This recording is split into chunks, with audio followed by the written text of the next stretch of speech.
آئیے جانتے ہیں کہ 27ویں ترمیم کا فائدہ کون کون لینے والا ہے۔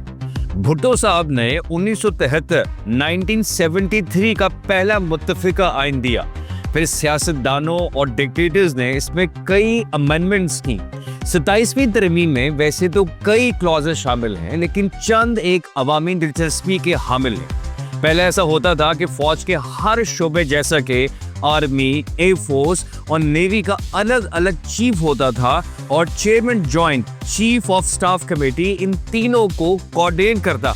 لیکن اب 27ویں ترمیم میں چیف آف ڈیفنس فورسز کا رینک ڈیزائن کیا گیا ہے۔ یوں سمجھیں کہ اب فیلڈ مارشل عاصم منیر آئینی لحاظ سے 3 مسلح افواج کے سپریم کمانڈر ہوں گے۔ CDF کو ساری زندگی کے لیے امیونٹی ملے گی، اسی طرح سے صدر کو بھی لائف ٹائم امیونٹی ملے گی اور ان کے خلاف بھی کرمنل کارروائی نہیں ہو سکے گی۔